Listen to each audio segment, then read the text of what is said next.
내가 진실로 너희에게 이르노니 사람의 모든 죄와 모든 모독하는 일은 사하심을 얻되 누구든지 성령을 모독하는 자는 영원히 사하심을 얻지 못하고 영원한 죄가 되느니라 하시니 이는 그들이 말하기를 더러운 귀신이 들렸다 함이로라. 아멘. 우리가 자유라는 말을 계속 듣고 있는데 자유할 때 보통은 이제 내가 하고 싶은 거, 내가 원하는 거 이런 걸 떠올린단 말이죠.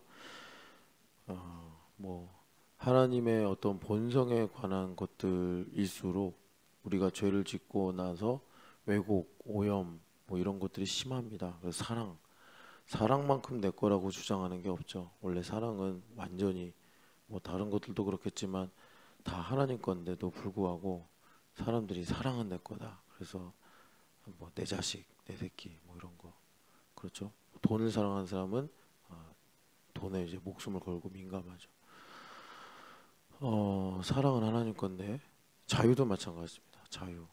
이 말이 사실 이게 앞뒤가 안 맞는 말인데 자유란 하나님을 자유롭게 하는 것이 자유입니다. 그러니까 하나님께서 뭐 구속을 받고 계시거나 어디 뭐 이렇게 억압을 당하신다는 게 아니라 나를 통해 역사하시는데 내가 하나님을 제한한단 말이에요. 그러니까 하나님께서 자유롭게 되신다라는 것은 내가 하나님 뜻에 철저히 순종한다. 이렇게 이제 말할 수 있겠습니다. 자유하면 이제 하나님을 생각해야 되고 뭐 그 가운데 우리를 자유케 하시는 분은 성령 하나님이시죠. 그래서 성령 하나님을 생각해야 되는데 자유 그러면은 내가 하고 싶은 거, 내가 원하는 것들 이런 것들이 우리에게 떠오르고 생각나죠. 이게 다 이제 빗나가는 겁니다. 그 예전에 우리가 한번 속죄제 얘기했잖아요. 속죄제가 사실은 그게 그 퓨리피케이션이다 이런 말씀을 드렸어요. 그러니까 죄를 범하다라는 헬라어가 되게 히브리어가 되게 많은데 그 중에 속죄제를 가리키는 그 단어가 관역을 맞추지 못하다 이런 뜻이 있습니다. 그러니까 우리가 이렇게 자유하면 되게 이제 자유하려고 애쓰지만 관역에 이르지 못하거나 빗나가게 되는데 그게 이제 우리 한계란 말이에요. 세상에 의인이 하나도 없어서 하나님 영광에 이르지 못한다 이런 말씀도 있죠. 그래서 오늘 우리가 성령 하나님 특별히 성령 모독죄라고 합니다. 간단하게 줄여서 여기 29절에 성령을 모독하는 자는 영원히 사하심을 받지 못한다. 구원받은 사람이기 때문에 이 문제를 더 중요하게 봐야겠죠. 모든 죄는 다 사함을 받는데 성령을 모독하면 사하심을 받지 못한다. 그러니까 보통 사람들이 이 죄를 이제 뭐 이단에 빠지거나 배교를 하는 그런 식으로 이제 생각을 하는데 그러면 참 간단하고 쉽죠. 나한텐 별로 이렇게 적용이 안 될 테니까요. 근데 제가 이렇게 경험해 보니까 교회에서 의외로 이단에 갔다 온 사람들이 많아요. 이단에 갔다 온 사람들이. 근데 뭐 차이가 있죠. 잠깐 뭐 한두 달 혹은 뭐 1년 혹은 몇 년. 위험하죠. 이단에 빠지면 그게 단순히 지식의 오류가 아니라 영적인 문제랑 결부되기 때문에 아주 상당히 그러니까 뭐라 그럴까 데미지라고 할까요? 그게 좀 오래 가기도 하고 심합니다. 웬만하면 이단에 안 빠지는 게 제일 좋은데 이제 분별력이 있어야겠죠. 그러려면. 근데 그런 죄도 포함이 되겠지만 우리가 정말 깨어 있으려면 그런 어떤 껍데기에 해당되는 네이밍에 해당되는 그런 이해보다는 좀 더 본질적인 성령 하나님을 내가 알게 모르게 모독할 수 있잖아요. 그죠? 그래서 일단 본질이 뭐냐라는 것을 우리가 보기 전에 배교나 이단에 빠지는 그런 것처럼 좀 네이밍 차원에서 말하자면 형제들을 비방하면 자칫하다가 성령 하나님을 모독할 수 있습니다. 형제 자매들을 모독하다가 보면 자칫하면 성령을 모독할 수 있습니다. 그래서 유다서에서는 권위를 비방하는 사람을 두고 혹은 공동체를 비방하는 사람을 두고 유다서 성령이 없는 사람이다 이렇게 말합니다.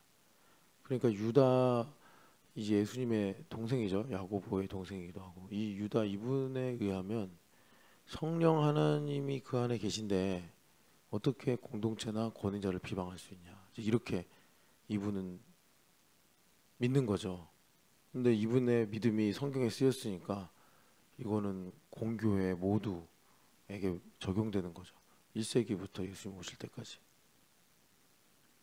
그러니까 예수님도 형제를 향하여 라가라 하는 자는 공회에 붙잡히고 또 그 지옥에 들어간다고 했지 않습니까? 그러니까 예수님은 우리 비방 안 하신단 말이에요. 정말 비방하려면 예수님은 뭐 그냥 무한대로 하실 수 있겠죠. 가장 정확하고 틀림없이. 그런데 예수님은 만약에 예수님께서 비방을 하신다 그러면 뭐 여기 남아있는 사람이 누가 있겠어요. 그죠? 근데 그 예수님의 영이 내 안에 들어왔단 말이에요. 근데 내가 옳고 그름의 문제를 생각하면서 비방을 한다. 이거는 성령 하나님 하시는 일이 절대 아닙니다. 그래서 저는 여러분들이 혹시라도 나중에 책임 있는 자리에 가게 돼서 어쩔 수 없이 책임 있는 자리에 가면 판단을 해야 됩니다. 판단을 해야 되는 상황이 오더라도 웬만하면 좀 그럴 땐 비겁해도 돼요. 약간 판단이나 이런 것을 보류하고 뱀처럼 지혜롭게 피해가는 선택을 하시기를 저는 좀 권해드립니다. 여기 예수님께서 누구든지 성령을 모독하는 자는 영원히 사하심을 얻지 못하고 영원한 죄가 되느니라. 영원한 죄가 되느니라 라고 말씀하셨어요. 근데 여러분 우리가 이 말씀을 들을 때 하나 이렇게 이제 염두에 둘 사람이 참 그래서 하나님은 크신 분이에요. 사실 바울 사도를 여러분들 한번 여기서 이제 생각을 하셔야 됩니다. 그래서 그러면 이제 성령 하나님을 모독한다는 게 뭐냐? 예수님께서 이 말씀을 하신 이유가 있어요. 왜 그러냐면 예수님은 마가복음 1장인가요? 1장에도 보면은 1장 8절 같이 읽어보고 오겠습니다. 1장 8절 말씀. 나는 너희에게 물로 세례를 베풀거니와 그는 너희에게 성령으로 세례를 베푸시리라. 아멘. 예수님께서 이 땅에 오셨는데 예수님을 이렇게 가리킨 사명, 그 이제 소명을 감당한 사람이 세례 요한이에요. 그래서 이 세례 요한이 물로 요단강가에서 세례를 주면서 사실 이걸 왜 했냐면 자기가 이제 물로 세례를 주고 이분이 바로 그분이다라고 세상에 전하기 위해서 증언하기 위해서 이분이 그 사역을 감당하신 건데 그 내용이 뭐냐 봤더니 예수님은 성령으로 세례를 주시는 분이다. 요한 사도가 그런 거예요. 나는 너희에게 물로 세례를 주지만 예수님은 성령으로 세례를 주시는 분이다. 요한 사도의 광야에 외치는 소리였다는 것입니다. 예수님은 성령 세례를 주시는 분이기 때문에 지금 우리에게 성령 세례를 주시는 전문가로서 너희들 성령을 모독하면 안 된다라고 말씀을 하시는 거예요. 그래서 여러분 제가 지난주에도 영어 주보 이번 주죠. 이번 주 영어 주보에 보면 이제 RA 토레이 대천덕 신부님 자서전을 한글 주보에 소개하면서 이제 그분의 할아버지 RA 토레이 1세죠. 그분의 뭐 여러 책을 쓰셨겠지만 대표적인 고전인 성령 세례에 대해서 소개를 하고 있단 말이에요. 근데 이분이 성령 세례를 자기 경험이나 어떤 열매, 은사를 갖고 이렇게 말씀하는 게 아니라 대부분 다 성령 세례 그렇게 얘기해요. 우리 한국에서 이 성령 하나님이라고 해야 되나? 하여튼 간에 그런 쪽으로 사역을 하신 조영기 목사님도 이제 그 자기 경험, 체험 이런 걸 가지고 계속 말씀을 하세요. 근데 이 RA 토레이 목사님은 1800년대 사람인데 그때인데 어떻게 그렇게 앞서가셨는지 성경 말씀을 가지고 성령 세례를 마치 브리스길라와 아굴라가 아볼로에게 더 하나님의 도에 대해서 자세하게 풀었더라 하는 말씀처럼 그렇게 하셨어요. 근데 그 중에 하나에 뭐 여러 가지가 있겠지만 저도 아직 다 못 읽었습니다. 읽고 있는 중인데 거기 보면은 그 중생하고 성령 세례를 이제 구분짓는단 말이에요. 이것 때문에 많은 기독교인들 사이에서 이제 뭐라 그럴까, 하여튼 환영보다는 핀잔을 많이 들은 거죠. 뭐 핍박까지는 아니고. 그런데 왜 그런가 하면 그게 급진적이라 그래요. 여러분들이 신학적으로 이해가 좀 더뎌서 모르실 수 있는데 그렇게 나눠버리면 도식이라고 해야 될까? 중생과 성령 세례를 나눠요. 그럼 교회 안에 중생만 한 사람이 있고 성령 세례를 받은 사람이 생기잖아요. 근데 옛날에 CCC에서는 이거를 10스텝이란 걸 만들면서 이렇게 카널 크리스천하고 스피리추얼 크리스천이다 이름을 붙여가지고 나눴어요. 진짜로 보이게 중앙선처럼. 이 단계까지는 이제 카널, 이걸 넘어가면 스피리추얼, 이렇게 다루기 되게 쉽죠. 옛날에 그 순복음교회에선가 그랬던 것 같은데 방언을 받으면 스피리추얼, 방언을 안 받으면 카널. 그러니까 이제 육에 속한 크리스찬이다 이런 말입니다. 그래서 저 중학교 때도 막 방언 받아야 된다고 엄청. 근데 그 덕에 기도 훈련은 많이 됐어요, 진짜. 제가 우리 교회 다니면서도 신촌영학교에서도 기도 훈련이 안 돼가지고 사실 이 기도라는 게 영적인 활동이지만 이게 훈련도 필요하거든요. 훈련도. 근데 이게 훈련이 안 된 거라. 그러니까 너무 기도의 캐파가 적은 거예요. 나이가 들면서 삶은 점점 복잡해지고 할 일은 많아지잖아요. 그러면 이 기도가 좀 뭐라 그럴까, 하여튼간에 풍성해야 되는데 이 기도 훈련이 안 된 거예요. 기도 훈련이. 하여튼 안타까워요. 근데 이게 훈련이라는 게 다 어린 시절에 좀 많이 이루어지는 게 좋죠. 어른 돼서 훈련 받으려고 하면 피곤하고 힘들잖아요.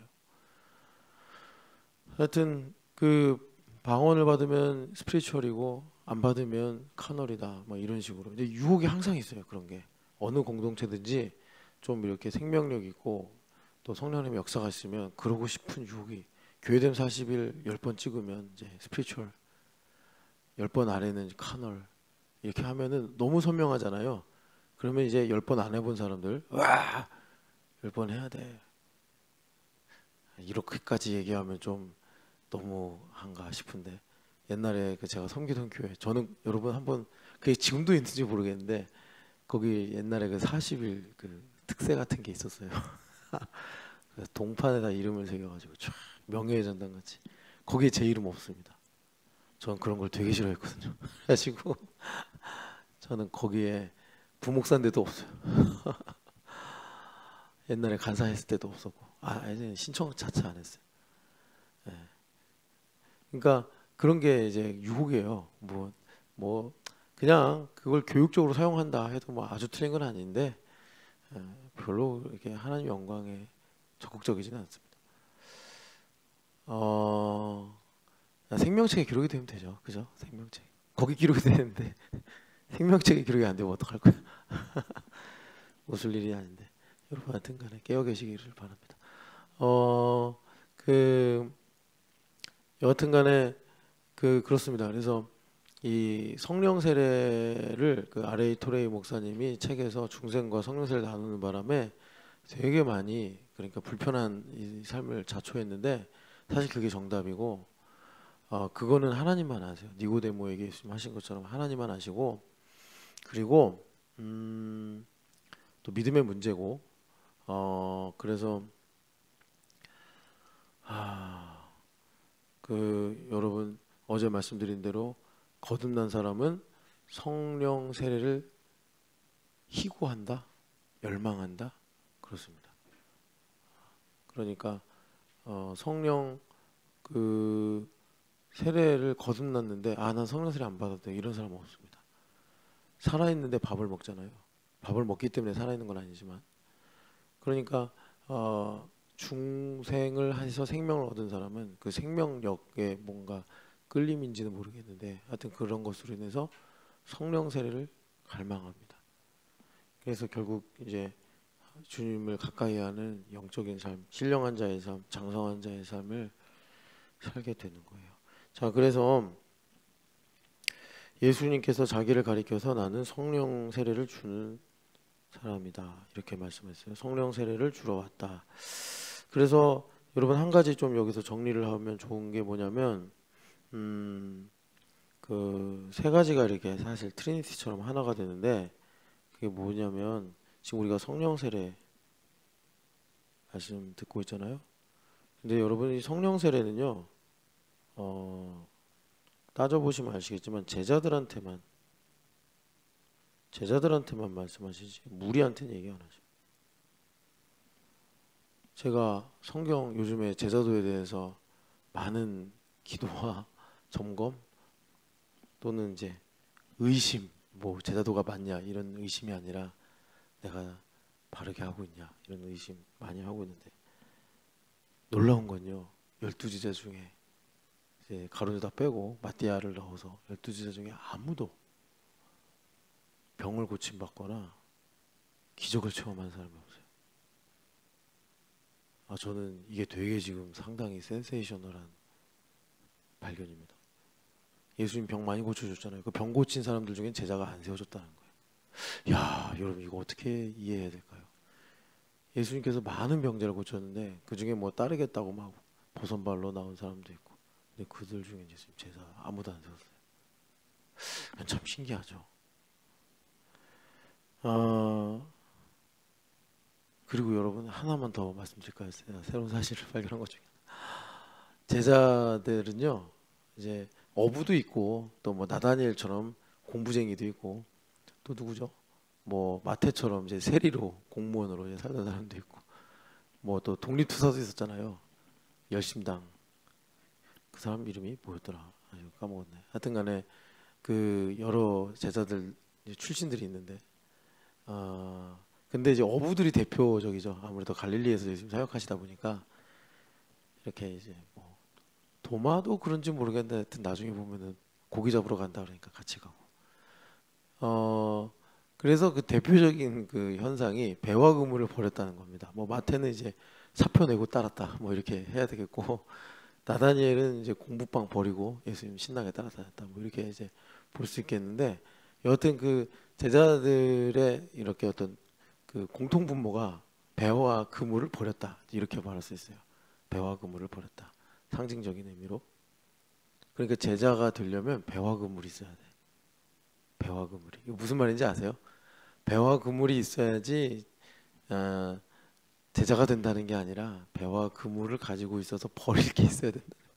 배와 그물이 없으면 버릴 게 없잖아요. 제자도 할 수 없어요. 이게 무슨 말일까요? 되게 재밌는 말이에요. 이거. 자, 근데 이제 하나가 더 뭐냐면 하나님 나라. 하나님 나라. 이 세 개가 연결돼 있어요. 트리니티로. 사도행전 1장을 보겠습니다. 사도행전 1장을 보면은 여러분이 성령 하나님 모독하는 게 뭔가 이걸 알시려면 이 과정을 좀 지나가셔야지 알 수 있어요. 1장 5절 같이 읽어보겠습니다. 요한은 물로 세례를 베풀었으나 너희는 몇 날이 못되어 성령으로 세례를 받으리라 하셨느니라. 아멘. 예수님께서 지금 성령 세례 말씀하시거든요. 성령 세례를 이제 주러 오셨는데 공생의 기간에는 한 번도 이제 뭐 성령 세례를 이제 받자 뭐 성령 세례 이렇게 하자 얘기 안 하시고 죽고 부활하신 다음에 죽으시고 부활하신 다음에 지금 이제 카운트다운 들어간 거예요. 40, 39, 38, 37 이제 승천하실 날이 다가오고 있어요. 이때 돼서야 이제 비로소 그 속주머니에 있던 카드를 꺼내시고 자 이제 성령 세례 얘기 좀 해볼까 이러시는 거예요. 그 요한 사도는 그거를 예수님 이제 죽으시는 날 밤에 고별 설교로 꺼내셨죠. 근데 그때도 이제 약속을 하신 거잖아요. 성령 세례 받자 이게 아니라 성령 하나님을 보내실 것이다. 그가 오시면 이런 일을 할 것이다. 그가 오시면 어떤 일이 생기냐면 너희와 내가 포도나무와 가지 관계가 될 것이다. 그게 하나라는 거죠. 포도나무는 덩굴과 식물입니다. 엄밀히 말하면 굵기의 차이가 있을 뿐이지 가지 줄기가 구분이 안 돼. 덩굴이기 때문에. 요즘에 우리나라가 기후변화 때문에 그런지 산에 가면 덩굴이 엄청 많죠. 그래가지고 소나무들이 불쌍해요. 막 덩굴들이 막 소나무를 감고 올라가가지고 소나무들이 고통스러워하는 것 같은데 뭐 이게 덩굴이 그렇단 말이에요. 포도나무는 덩굴과. 그래가지고 가지랑 줄기랑 사실은 굵기의 차이일 뿐이지 이게 모릅니다. 그러니까 예수님하고 나하고 이제 그런 관계라는 거예요. 성령 하나님께서 오시면 그런 관계를 만들어 주시겠다. 그래서 예수님께서 직접 말씀하시기는 너희가 내 안에 내가 너희 안에 있게 된다. 그런데 예수님은 누구 안에 계세요? 아버지 안에 계시니까 결국은 삼위일체 하나님 코이노니아로 들어가 버리는 거예요, 우리가. 이런 일들을 이제 성령 하나님이 이루신다. 이 성령 세례를 예수님께서 두시고 말씀 약속을 하신 거예요.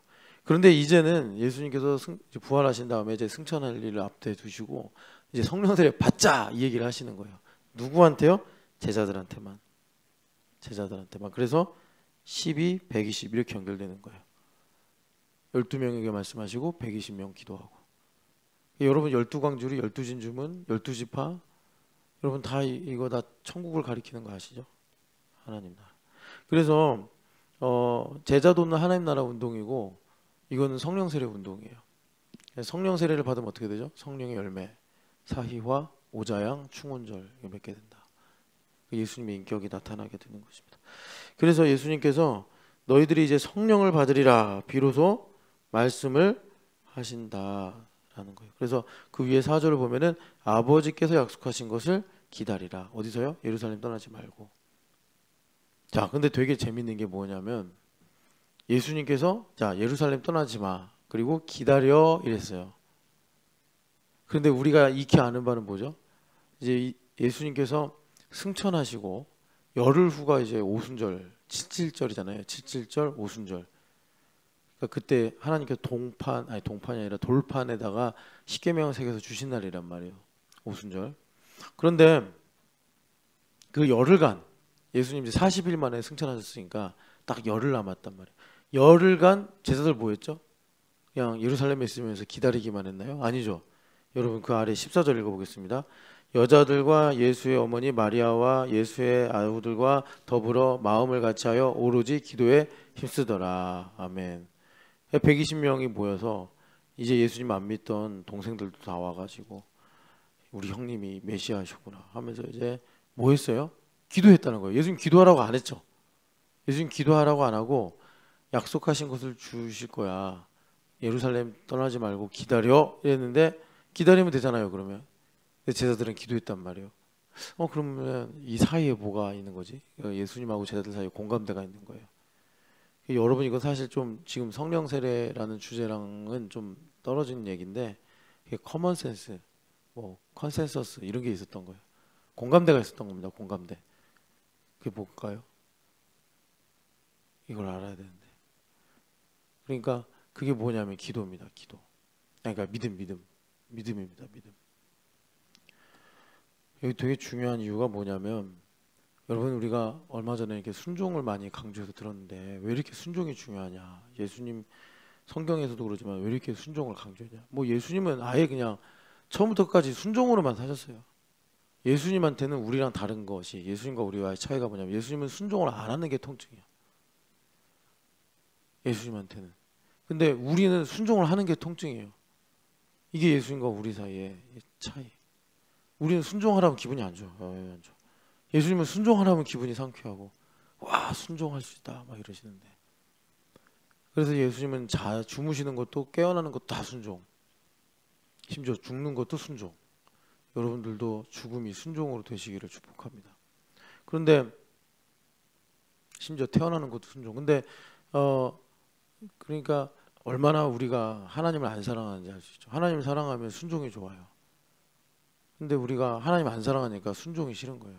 순종은 뭐냐면 그냥 그 자체가 말씀하고 이루신다라는 것 자체가 순종이에요. 우리한테는. 하나님은 말씀하시니 그대로 되니라. 이게 이제 하나님 입장이고 우리 입장은 순종이에요. 나는 주의 여종이오니 말씀대로 이루어지이다. 이거예요.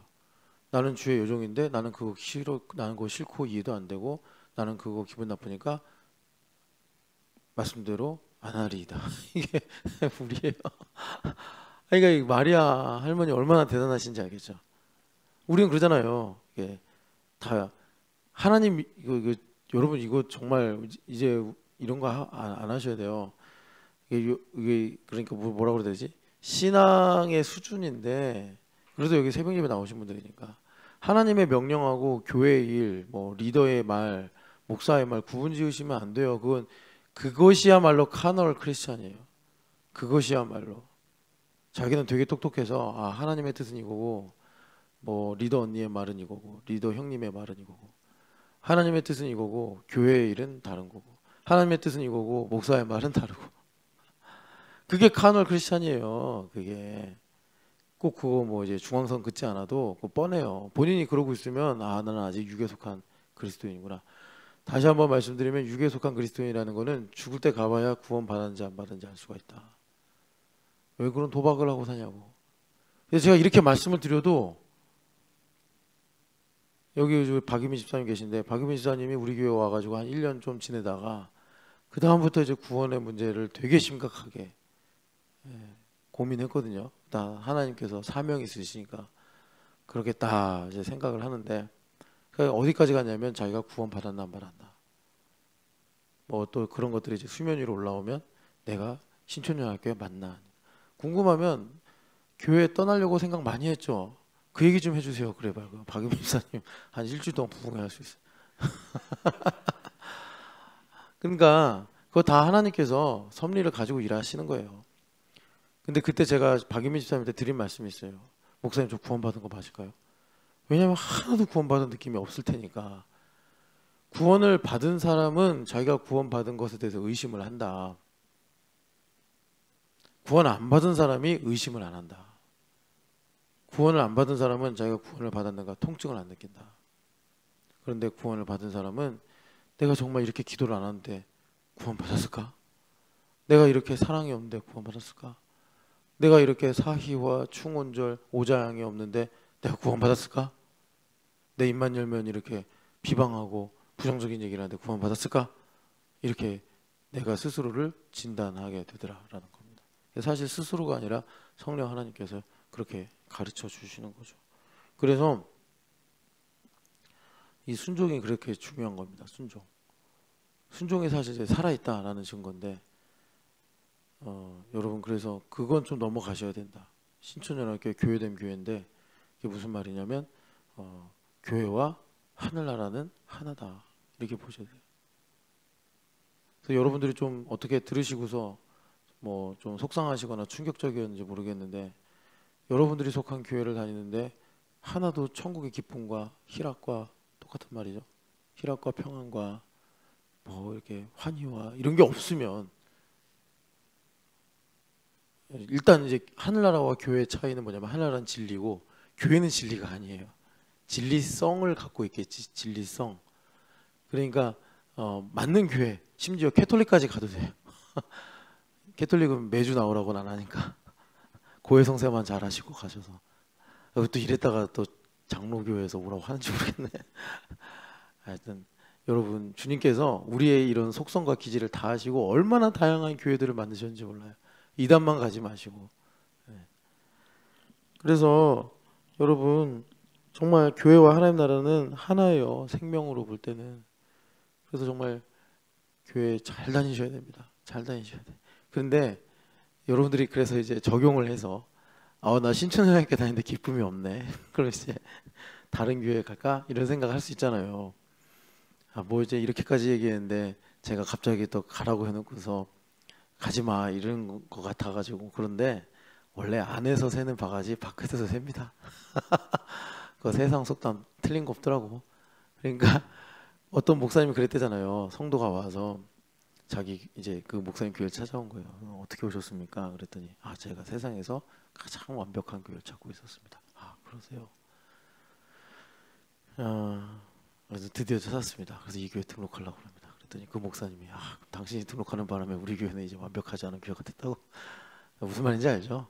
여러분 그런 거예요. 그래서 순종이 있었다. 근데 되게 신기하죠. 예수님은 기도하라고 안 하는데 제자들과 120명의 성도들은 기도를 했다.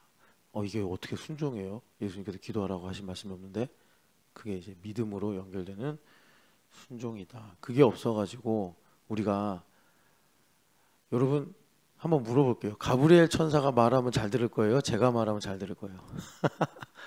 가브리엘 천사가 와서 이거니라 하면 여러분들 나는 주의 남종이오니 혹은 여종이오니 주의 뜻대로 이루어지다 그럴 거예요? 그러면 이제 제가 말하면 당신은 담임 목사가이니까 나는 하나님의 종이니 당신의 말은 아니겠나이다. 뭐 이렇게 할 거예요? 한번 잘 생각해 봐요. 가브리엘 천사가 더 대단한지 제가 더 대단한지. 물론 존재론적으로는요 지금은 가브리엘 천사가 더 거룩하겠죠. 하늘나라에 있고 하나님의 메신저로 역사 섭리하고 다니시니까. 근데 여러분 아시겠지만 이제 하나님 중심으로 보면 그렇죠. 자, 그래서 사도행전 이제 2장 1절부터 4절을 보시면 성령 하나님 강림을 하시는데 2장 1절 보면 오순절날 강림하셨단 말이에요. 10일 만에. 그래가지고 4절 읽어보겠습니다. 그들이 다 성령의 충만함을 받고 성령이 말하게 하심을 따라 다른 언어들로 말하기를 시작하니라. 그래서 성령 세례가 임한 거예요. 이제 성령 강림으로 첫 순간입니다. 성령 세례가 임한 거예요. 그래서 원래 에덴에서 아담과 하와가 타락을 한 다음에 성령 하나님께서 우리를 떠나시는 바람에 이 일이 수천 년 걸려가지고 다시 회복이 된 거예요. 그러니까 하나님 어떤 분인지 좀 스타일 아시겠죠? 하나님한테 10년 20년 두고서 왜 안 돼 왜 안 돼 왜 안 돼 이러면 안 돼요. 하나님 이 엄청 중요한 일, 정말 자기 백성을 구원하시는 이 일들을 수천 년 기다려서 마치 장인처럼 하나하나 주님께서 하여튼 섬세하게. 하나님은 정말 극단적인 완전주의자예요. 그러니까 쌀 한 톨 흘리지 않으시는 분이에요. 제가 예전에 그 감동을 받았던 그 커피숍 주인 1초와 1도의 싸움을 한다. 그래서 제가 지난 겨울이었나? 그때도 제주도로 지호랑 가가지고 그 커피숍을 갔는데 여전히 대단하다 생각을 했어요. 근데 정말 1초와 1도의 싸움. 커피 안 마시는 신영기 집사님도 약이네! 그러면서 막 마시더라고요. 그 커피 약이네.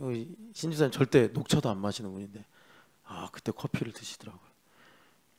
그보다 훨씬 더 주님 0.00001초와 0.00001도의 오차도 없이 주님은 완전하게 일을 하시는 분이에요. 하나님한테 믿음이 없으면 없다고 솔직히 인정하고 기도하면서 구해야지 안 된다고 이게 뭐냐고 그런 말 함부로 하면 안 돼요. 왜? 그냥 내가 가지고 있는 기본값으로도 힘든데 왜 거기에다가 더 힘든 일들을 자초하냐고. 고집 부리고 분통 부리고. 그러니까 제가 이렇게 살면서 제일 안타까운 게 고집 부리는 거예요. 그냥 있어도 내가 가지고 있는 이 못된 성질 때문에 참 인생 고단한데 고집까지 부려. 고집쟁이들. 여러분 성령 하나님 모시고 살려면 빨리 고집쟁이들 성격 고치시기를 축복합니다. 이 고집쟁이들. 아니 제가 이게 웃으면서 말하지만 진짜 그 바울 사도처럼 눈물로 좀 내가 고집쟁이라니까. 여기 우리 어머니한테 물어봐 얼마나 고집쟁인지 제가 진짜 뭐 이제는 그러지 않기로 결심을 했기 때문에 고집을 안 부리는데 하나님 앞에 진짜 고집은 정말 안 되는 거 아니에요. 제가 장남이잖아요. 엄청 고집쟁이에요. 고집쟁이. 뭐 하여튼간에 고집 부리지 마세요. 고집 부리지 말고 겸손하게 사시기를 축복합니다. 그래서 성령 세례가 임했는데 성령 세례가 임하니까 어떻게 돼요? 성령 충만함을 받고 이렇게 말씀해요. 성령이 말하게 하심을 따라 다른 언어들로 말하기를 시작하니라 이렇게 말씀합니다. 성령의 충만함을 받고 이게 어떤 건지 우리가 좀 알아야 되는데 사무엘상 19장을 보겠습니다. 사무엘상 19장 사무엘상 19장을 보면은 23절부터 24절 여러분들이 고집쟁이인지 아닌지 스스로 판단하지 마시고 뭐 가족이 있으면 형제나 자매 뭐 형이나 누나 혹은 뭐 동생 뭐 여자분들은 오빠나 언니 아니면 이제 엄마 나 고집쟁이야? 이거 한번 물어봐요. 그러면 그냥 아주 정확무오하게 너는 고집쟁이야 이렇게 말해주고 그러면 그거를 여러분 진짜 하나님 앞에 한 1년 정도 기도 제목으로 삼고 하나님 나의 고집이 하나님을 향한 충성으로 바뀌게 하여 주시옵소서 기도하셔야 돼요. 23절부터 24절 같이 읽겠습니다. 잠깐만요. 19장 23절 사울이 라마 나요스로 가니라 하나님의 영이 그에게도 임하니 그가 라마 나요스에 이르기까지 걸어가며 예언을 하였으며 그가 또 그의 옷을 벗고 사무엘 앞에서 예언을 하며 하루 밤낮을 벗은 몸으로 누웠더라. 그러므로 속담에 이르기를 사울도 선지자 중에 있느냐 아니라. 아멘. 그러니까 여기 사울이 라마나요트에 갔는데 라마나요시 어디냐면 이 사무엘 선지자가 계시던 곳이에요. 그래서 여기서 사실은 사울이 처음에 나귀 쳤다가 사무엘을 만나가지고 기름 부음 받은 곳이 바로 이 라마입니다. 근데 이 라마나요트에 왜 갔냐면 지금 사울 왕이 다윗 잡으러 간 거예요. 다윗이 사울 왕이 죽이려고 그러는데 아무도 안 도와주는 거예요. 친구들도 다 배신하고.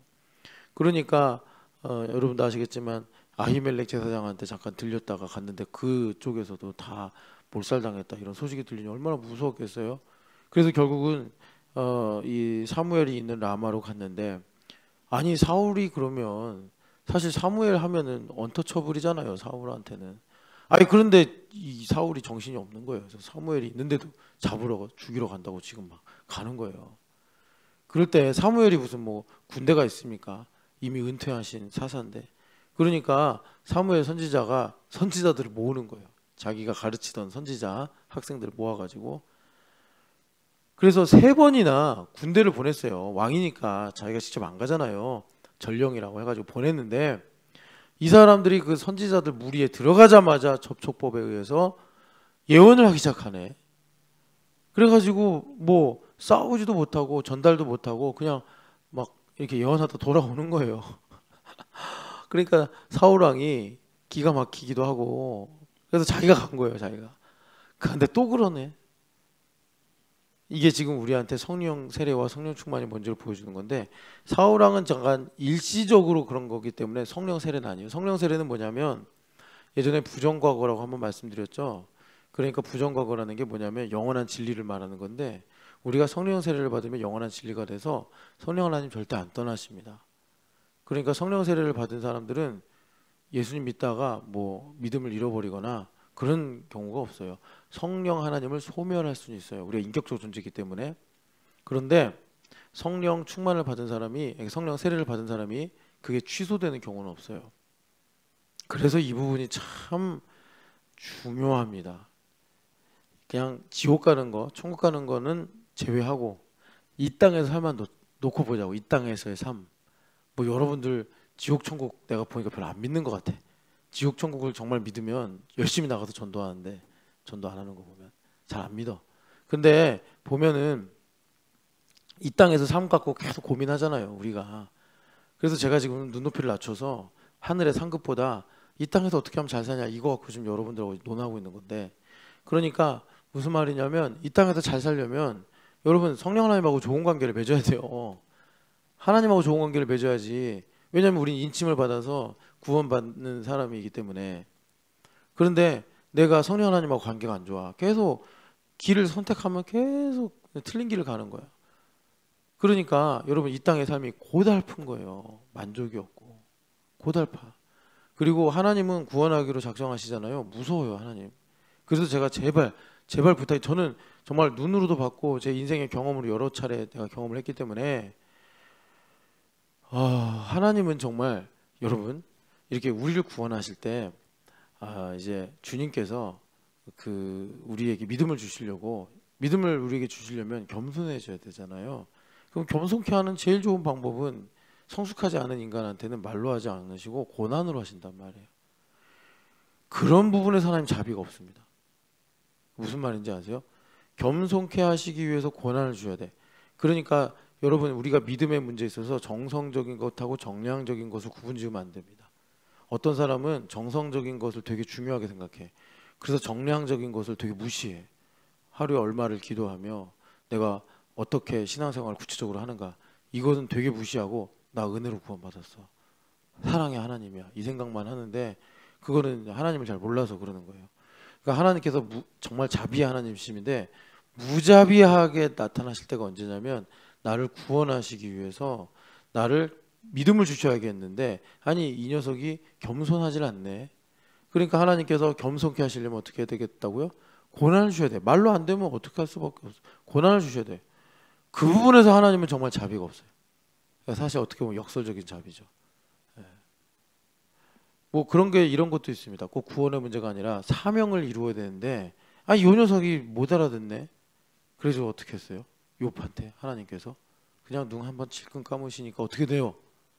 아들, 딸 다 사라지고 재산 다 사라지고 몸은 온몸이 다 그냥 악창이 돋아가지고 기와로 긁고 앉아있고 그렇게 된다고.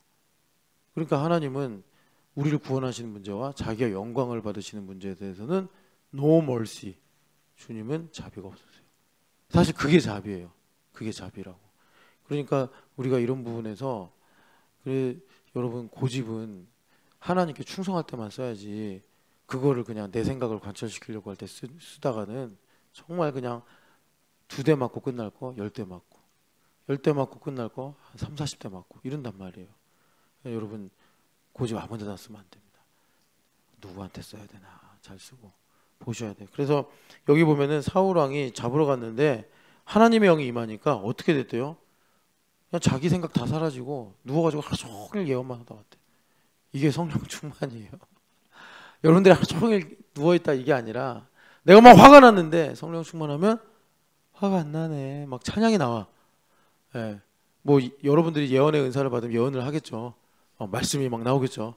시편 말씀이 암송이 되고 또 성경 말씀이 암송이 돼가지고 예전에 베트남 선교사님이 막 이제 복음을 전하는데 귀신 엄청 센 귀신 들린 사람이 막 이제 죽이겠다고 오는데 사실 죽는 게 두려운 게 아니라 정말 너무 센 귀신이니까 너무 무서웠대요. 그 영적인 그 압도감 때문에. 그러니까 선교사님도 그렇게 이제 물론 대단하신 분이긴 하지만 더 큰 놈이 온 거예요. 우리가 개는 안 무서워하는데 호랑이는 무서워할 수 있잖아요. 예. 그래가지고 선교사님이 너무 무서워서 머릿속에 생각난 게 기도해야 된다 이거밖에 뭘 기도해야 될지 모르는 거예요. 그래서 하늘에 계신 우리 아버지 이름이 그렇게 여김받으시며 나라가 임하옵시며 막 그렇게 기도를 했는데 귀신이 나갔대요. 그래가지고 그날 그 마을에 엄청난 하나님의 복이 임했다 그런 간증을 들었는데 그러니까 성령 세례가 있으면 성령 하나님께서 우리 마음을 사로잡아서 그런 엄청난 공포가 나에게 와도 찬양이 나오고. 그래서 예전에 여러분 내가 죽으리단가 하여튼 그 안희숙 여사님의 자서전 보면 이분이 21~22살 때 대구에서 그 저기 중학교인가 소학교인가 선생님이셨잖아요. 그런데 신사참배 시키니까 학급에서 그래서 안희숙 여사님이 그때 교사일 때 우리 반 아이들 안 됩니다. 안 할 겁니다. 그래가지고 결국에는 죄인이 돼가지고 평양 형무소까지 왔단 말이에요. 재판을 받는데 그리고 또 평양 형무소에서 그냥 막 썩은 감자 이런 거 먹고 있는데 성령 충만하니까 눈물이 나는데 왜 눈물이 나요? 너무 춥고 배가 고프고 엄마 보고 싶고 뭐 고문당하는 게 두렵고 이게 아니라 예수님 이 고난을 당하셨구나. 그래서 너무 눈물이 나서 여기 눈이 골맞대잖아요. 와, 이런 게 성령 충만이에요. 그러니까 하나님께서 때에 따라서 상황에 따라서 어떤 사람에게는 이렇게 사울처럼 예언을 하게 하시고 어떤 사람에게는 찬송이 나오게 하시고 어떤 사람에게는 기도하게 하시고 어떤 사람에게는 예수님 생각만 나게 하시고 그래가지고 우리 인격을 사로잡으시는 거예요. 주님께서. 그게 성령 충만이에요. 성령 세례를 받으면 그게 일종의 보장되어 있는 거예요. 어떻게 하면? 구하라 찾으라 두드리라. 우리가 구하면. 그래서 주님은 그런 일들을 통해서 우리에게 예수님이 누구신지 가르쳐 주시고 또 우리에게 상급을 주시더라라는 것입니다. 그러니까 여러분 다윗을 죽이러 갔다가 하나님의 영이 임해가지고 뭐 자기 생각 다 사라진 거예요. 뭐 그리고서 그냥 누워서 예언을 했다니까 뭐 모세오경을 외웠는지 아니면은 하나님께서 뭐 방언을 하게 하셔서 계속 이렇게 얘기를 했는지 모르겠는데 어쨌든 사울 왕이 자기 뜻대로 못했다라는 겁니다. 이게 되게 중요해요. 내가 화가 막 나는데 내가 성령 세례를 받은 사람이에요. 그러면 화를 부리지 않고 내 뜻대로 못하고 뭐 적어도 하나님 뜻은 못하더라도 죄는 안 짓는 이런 상태를 주님께서 주시더라. 이거 여러분들이 잘 기억하시면 그런 일을 실제로 발견하게 됩니다. 삶에서. 내가 하나님 뜻은 순종하지 못해도 사실 하나님 뜻까지 순종하면 참 좋죠. 사실 그렇게 해야지 우리가 또 하나님을 더 사랑하고 알게 되는데 하나님 뜻까지 순종하지 못해도 하나님께서 죄 짓는 걸 막으시네. 뭐 이런 거예요. 내가 막 화가 났어. 이 전지현 원래 끝장내버려야지. 막 전화를 하는데 전지현이 핸드폰을 잃어버렸어.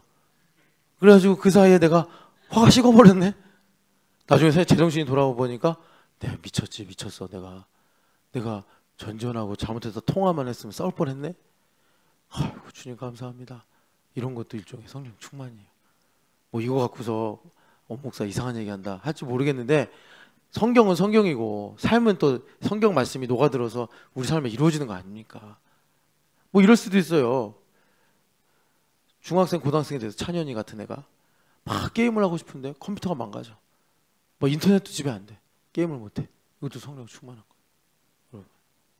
그래서 우리 인격에서 나의 삶에서 하나님께서 우리를 잘못된 길로 가지 않게 하시면서 동시에 하나님의 뜻이 무엇인지를 알아 우리가 주님께 충성하게 하는 것, 이것을 성령 하나님께서 충만함으로 이루시는데 그것을 성령 세례로 주님께서 우리에게 완전히 이제 보장해 주셨다. 그래서 우리가 그 사실을 믿고, 그래서 제가 대천덕 신부님의 여러 가지 이제 자서전의 내용에 그분의 스토리가 있는데 거기서 제가 너무나 소중하다고 생각하는 게 자기 할아버지 책을 대학교 1학년 때 읽고 감동을 받아서 그래서 성령 세례를 구했다 그때부터. 그런데 한 3년을 지나면서 확실하게 믿어졌다. 하나님께서 조금씩 믿음을 더해 가셔가지고 이분이 어떤 체험이나 이런 거 있었을 텐데 얘기를 안 하세요.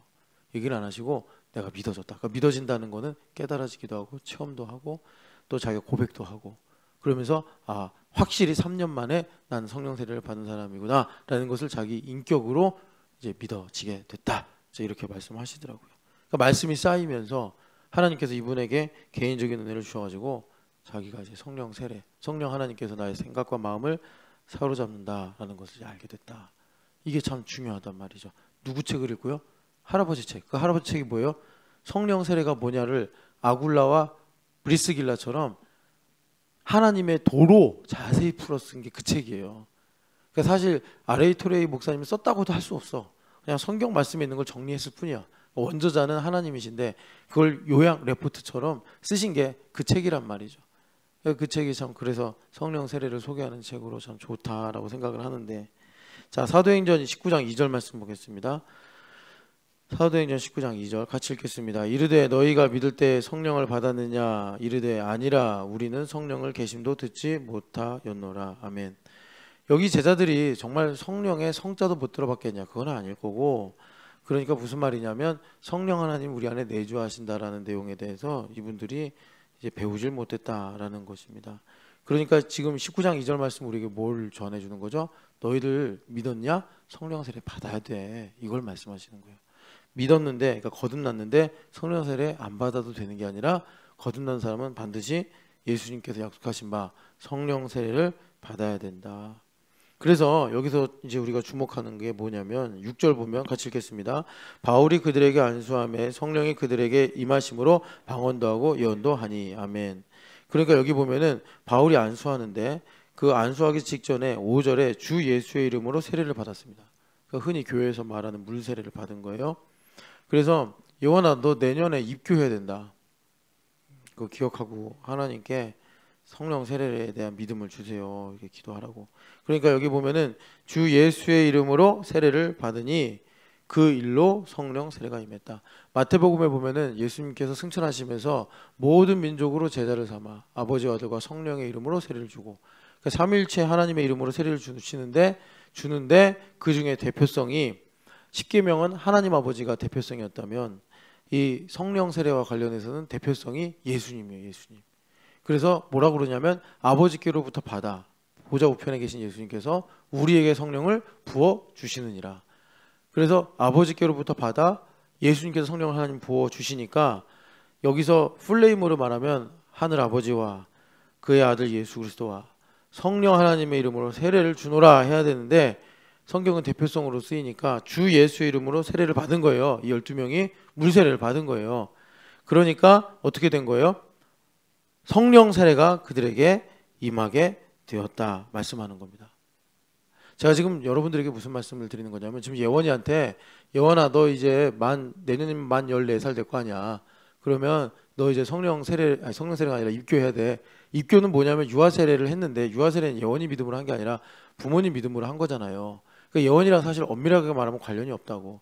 그러니까 예원이가 이제 그런 은혜를 알만한 나이 만 14세 이상이 되니까 이제 얘가 스스로 내가 이제 어떤 인생을 살 것인가, 예수님의 제자로 살 것인가, 하나님의 자녀로 살 것인가? 뭐 물론 뭐 안 물어봐도 그렇게 살게 되겠지만 하나님의 은혜로 그래도 복된 것은 자기가 선택하고 고백하는 게 복되단 말이에요. 그래서 입교를 받으면 요 앞에 나와서 뭐 물세례는 안 받지만 이제 자기가 믿음으로 아멘하고 우리 공동체 축복을 받는단 말이에요. 자, 지금 제가 말씀드리는 게 뭐냐? 오늘 교회됨으로 볼 때 성령 세례는 믿음의 문제다라는 겁니다. 믿음의 문제.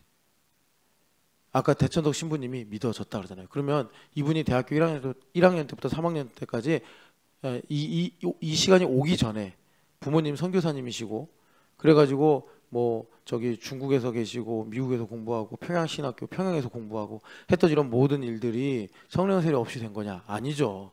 중요한 건 뭐냐면 이분이 인지하고 믿음으로 고백하는 이 믿어지는 이 일이 중요하다라는 거예요. 우리한테 성령 세례에 있어서. 그러니까 여러분 이 믿음이라는 게 보면 예수님께서 인성 100% 신성 100%다. 물론 성경에서 그렇게 전하고 있지만 교회가 성장하고 성숙하면서 제가 정확하게 죄송합니다. 그 공회의 연도를 기억 못하는데 300 몇 년쯤에 교회가 합의를 이루어서 예수님은 신이시기도 하고 인간이시기도 하다. 100% 100%다. 이걸 고백했단 말이에요. 그리고 그 즈음에 지나서 성경을 66권 정경으로 그 전에는 바룩서도 읽고 에녹서도 읽고 바울의 계시록도 있었단 말이에요.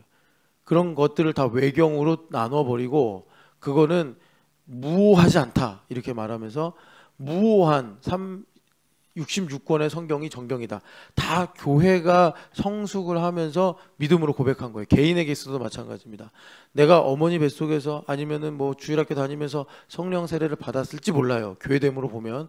그런데 그거를 내 것으로 여기고 내가 성령 세례를 받은 그 풍성한 복, 신령한 복을 누리고 살아가기 위해서는 믿어져야 된단 말이에요. 믿어져야 돼. 예, 믿어져야 돼요. 그래서 그 위에 보면 이제 아볼로 18장에 아볼로 얘기가 나오는데 아볼로의 성령 세례는 좀 더 이제 우리한테 풍성한 내용을 전해주는데 아볼로가 열심히 전도하고 다녔어요. 알렉산드리아에서 태어났대요. 알렉산드리아는 이제 학문의 도시니까 거기서 뭐 책도 많이 읽고 그랬나 봐요. 그래서 일찍이 주의 도를 배워 예수님에 관한 도를 배워서 열심히 예수님을 전하고 다녔어요. 그런데 아굴라와 브리스길라가 보니까 요한의 세례만 하네. 그러니까 요한의 세례라는 게 뭐냐면 요한의 복음을 누가복음에서 여러분 좀 보셔야 되는데 회개하라. 그리고 뭐라 그래 요한 사도 세례 요한 선생님이 회개 합당한 열매를 맺어라. 요거예요. 요한의 세례만 아는 분들이 많습니다. 그러니까 이런 거예요. 저 여러분들에게 말씀드리잖아요. 살아내야 합니다와 살아집시다. 살아지게 되는 은혜를 누립시다. 뭐 이렇게 말할 수 있어요. 여러분 요게 똑같은 말인 거 알잖아요. 믿음으로 살자는 얘기인데 살아냅시다 그러면 막 사람들이 흥분해요.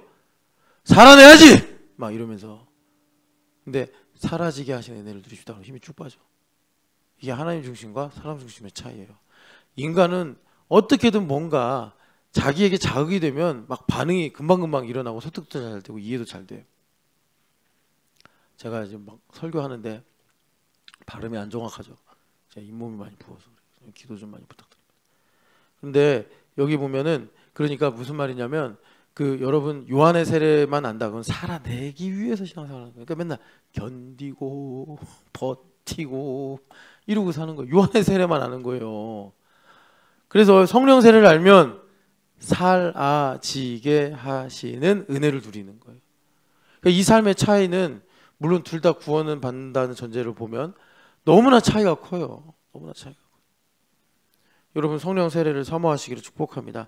그래서 아굴라와 브리스길라가 막 안수할 때 아볼로가 방언을 하고 예언을 하고 이런 게 없이 여기 26절 같이 읽어보겠습니다. 18장 26절 그가 회당에서 담대히 말하기를 시작하거늘 브리스길라와 아굴라가 듣고 데려다가 하나님의 도를 더 정확하게 풀어 이르더라. 하나님의 말씀을 교회됨 41처럼 또 지금 여러분 새벽 예배 설교 들은 것처럼 하나님의 말씀을 더 자세하게 풀면서 가르쳤더니 아볼로가 성령 세례를 받은 거예요. 그래서 성령 세례는 어떤 하나의 증거나 어떤 경험으로 딱 압축해서 이것만이 성령 세례다 할 수가 없어요. 하나님께서 그분을 통해 받을 영광과 그분이 가지고 계신 기질과 또 그분이 가지고 계신 어떤 상황에 따라서 하나님께서 적절하게 성령 세례를 주시는 거예요. 여러분 중요한 공통점은 뭐냐면 내가 성령 세례를 받았다라는 믿음. 그래서 내가 뭘 하다가도 성령 하나님께서 불쾌하시면 스탑할 수 있는 믿음. 성령 하나님 정말 내 안에 계신단 말이에요. 그래서 내가 이걸 하고 있는데 성령 하나님 안 좋아하시네. 이 말 안 좋아하시네. 제가 이강호 목사님한테 배운 게 이거거든요. 성령 하나님이 야, 너 한국인 아니냐? 한국인이 왜 존댓말 안 써? 여러분들이 엄태우 목사가 그랬대 하는 거랑 엄태우 목사님이 그러셨대. 엄태우 목사님께서 그러셨대. 다 다르잖아요.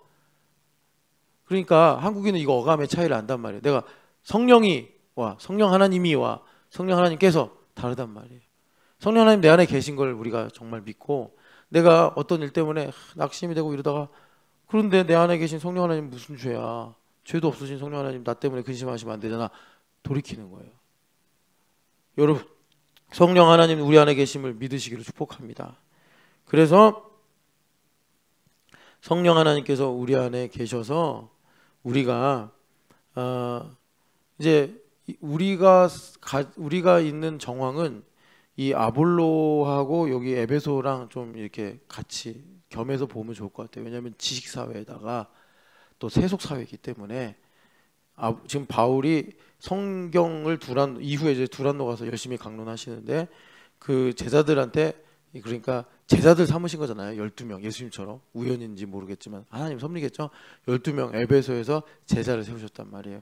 그러니까 이 세속 사회에서는 제자도가 있어야지 성령 세례라는 이 분명한 신앙과 또 우리의 삶을 지킬 수 있고 동시에 이런 제자도를 통해서 어떻게 해야 되겠어요? 그러니까 성경을 하나님의 말씀을 자세하게 보고 배우는 일이 있어야 된다. 시간이 많이 가서 결론을 말씀드리면 하나 더 있는데 요건 이제 철야 가서 말씀을 나누고 우리가 지금 오늘 들으려고 했던 건 뭐예요? 성령을 모독하는 게 뭐냐 이거잖아요. 성령을 모독하면 죄사함 받지 못한다. 주님께서 말씀하셨으니까. 그런데 여기를 잘 봐봐요. 아까 전에 읽었던 마가복음 3장 30절 보면은 성령을 모독하는 것은 영원히 사함을 받지 못한다라고 하신 이유가 뭐냐? 예수님께서 열심히 병자들을 고쳐주고 계셨어요. 예수님께서 그러셨잖아요. 내가 하는 말이 어려워서 믿지 못하겠으면 내가 하는 일을 보고 믿어라. 왜? 좋은 일을 많이 하시니까. 그러니까 예수님께서 병자들을 막 고치고 다니시는 거예요. 그런데 예수님께서 선포하시는 말씀도 그렇고 예수님께서 행하시는 일도 그렇고 다 빛이에요. 그죠? 그러니까 빛이 비추니까 여러분 자기 힘으로 어제 말씀드린 것처럼 구약식으로 율법과 의식을 지키면서 살았던 사람들은 뭐가 드러나요? 자기 열심히 드러나는 거예요. 내가 열심히 율법 지키고 내가 열심히 뭐라 그럴까 절기를 지키고 의식을 지키면서 사실은 그렇게 하면 그림자가 뭐가 생기죠? 안 한 사람들 보면서 저렇게 하면 안 되는데 뭐 이런 느낌이 만들어진단 말이에요. 아니면 그렇게까지 안 해도 스스로 보상 심리 같은 게 작용한다고. 그런 미묘한 것까지 하나님의 영광이 딱 예수님 통해 비추니까 드러나는 거예요. 그런데 차라리 삭개오나 뭐 세리나 창기 같은 이런 죄인들은 드러나면 자기가 원래 죄인인 걸 너무나도 잘 알고 있기 때문에 그것 때문에 더 하나님께 나아가는데 원래 자기가 죄인이라고 인지하지 못했던 사람들은 자기가 의인이라고 생각했던 사람들은 죄가 드러나면 그냥 마음이 순식간에 굳어지는 거예요. 그래서 제가 오늘 여러분들한테 정말 부탁을 드리는 건데 마음이 완악해지는 거는 여러분 절대 허용하시면 안 됩니다. 예. 여러분 간이 병들었다가 간암이 되기 전에 간경화가 일어난다잖아요. 간이 굳어지는 거란 말이에요. 여러분 그 마음이 경화되면 안 된다고. 굳을 경자. 마음이 굳어지면 안 된단 말이에요. 우리가 살면서 크고 작게 마음이 굳어지거나 뭐 좁아지거나 할 수 있어요. 그거 그냥 놔두면 안 돼요, 여러분. 그러다가 그냥 넘어가 버리면 간암처럼 이 고쳐지지가 않는단 말이에요. 제가 지금 뭐 얘기하는 거예요? 성령 모독죄는 다양하게 교리적으로 더 많이 설명해 드릴 수 있겠지만 마음이 굳어지는 건 정말 여러분 주의하셔야 된다. 마음이 굳어지는 거. 마음이 좁아지고 굳어지는 거 여러분 그거 주의하셔야 된다고. 그래서 히브리서에서 뭐라고 그래요? 살아계신 하나님께로부터 떨어질까 조심하라 하시는데 그게 뭐예요? 그의 음성을 듣거든. 오늘 그의 음성을 듣거든. 마음이 완악하게 되도록 하지 말아라. 그러니까 그의 반대 말씀 뭐예요? 여러분 7교회가 다 있었단 말이에요. 전 세계 전 시대의 교회들이에요. 7교회가 대표성 갖고 동일하게 주님께서 주시는 말씀이 뭐예요? 귀 있는 자는 성령이 교회에게 하시는 말씀을 들을지어다. 그러니까 우리가 교회를 통해서 보고 듣고 체험하고 모든 것 이제 경험하는 건 뭐예요? 성령 하나님 우리에게 주신 말씀이란 말이에요. 성령 하나님께서 우리에게 주신 음성이란 말이에요. 7교회에게 보내신 편지란 말이에요. 다. 예? 어제도 제가 이제 집에 가려다가 2층에 애들이 보고 싶어서 딱 내려갔더니 미나가 대머리 미나가 저를 보더니 기분 나빠가지고 확 고개를 돌리더라고요. 애들은 왜 이렇게 저를 보면 기분이 안 좋을까요? 괴롭히니까. 근데 성원이는 좀 저랑 친해져가지고 이제 좋아하는데 아직 미나는 아직 거듭나지 않은 것 같아. 저를 보고 고개를 아주 기분 나빠가지고 다 여러분 주님의 음성입니다. 주님의 음성이에요. 다. 그런데 그게 다 빛이란 말이지. 우리 마음을 비춘단 말이에요. 마음이 굳어지면 안 된다고. 미나 보고 마음이 굳어지면 안 된단 말이에요. 유다미는 머리숱이 많은데 미나는 그냥 머리가 다 빠져가지고. 여러분 주님의 음성을 들을 때 마음을 여러분 활짝 여시고 마음이 굳어지려고 그러면 회개하면 된다고. 예수님은 정말 모든 질병을 치유하시는 분이에요. 그런데 예수님 못 고치는 질병이 하나 딱 있다는 거예요. 뭐예요? 네가 스스로 마음을 닫으면 난 못 고친다. 네가 마음을 스스로 닫으면. 여러분 항상 깨어 계셔서 교회는 성령 하나님의 음성을 듣는 곳이다. 여기서 하나 더 여러분들에게 높아심으로 하나 더 말씀을 드려야 되는데 뭐냐면 그럼 여기서 이제 수없이 맨날 마음이 굳어졌던 분들 어떡하지? 나 간 경화인가 이제? 이렇게 생각하기 쉽잖아요. 그거는 다음에 말씀드릴게요. 말씀드리면 참 좋은데 혹시 모르겠어요. 듣고 싶으신 분들이 계실지 모르겠어요. 근데 제가 그래서 바울을 생각해라 그런 거예요. 바울을 생각해라. 바울도 고침받았다. 그래서 바울 사도가 나중에 디모데후서에서 거의 유언장이잖아요. 디모데후서는 거기서 그래요. 내가 얼마나 마음이 완악했냐. 내가 얼마나 마음이 굳어졌던 사람이냐. 그런데 나를 죄인 중에 괴수 같은 나를 구원하신 것은 한번 읽어보죠. 자, 디모데후서 1장 16절입니다. 디모데후서 1장 16절. 디모데후서 1장 16절 말씀. 디모데후서 1장 16절. 예, 같이 1장 16절 읽어. 1장 맞나? 1장 16절. 아닌 것 같은데. 디모데 전서네. 미안합니다. 디모데 전서 1장 16절 같이 읽어보겠습니다. 그러나 내가 긍휼을 입은 까닭은 예수 그리스도께서 내게 먼저 일체 오래 참으심을 보이사 후에 주를 믿어 영생 얻는 자들에게 본이 되게 하려 하심이라. 아멘. 여러분 이 말씀 듣고 하나님 긍휼히 여겨주세요. 그러면 주님 다 치유해 주시는 줄을 믿습니다. 사랑하는 하나님 아버지, 오늘도 이 새벽에 주님께서 우리를 자유케 하시려고 성령 하나님 보내신 이 일들을 들었습니다. 하나님 아버지, 말세가 오면 귀신의 가르침을 따라서 사람들의 마음이 화인을 맞은 것처럼 굳어진다 하였는데 세상의 풍조를 따라가지 않게 하여 주시옵시고, 하나님 이 땅에 오셔서 우리가 마음이 굳어지지 않을 수 있는 제일 좋은 방법은 교회에서 제일 꼴찌, 제일 작은 자, 제일 무시당하는 자가 되는 것인 줄을 믿습니다.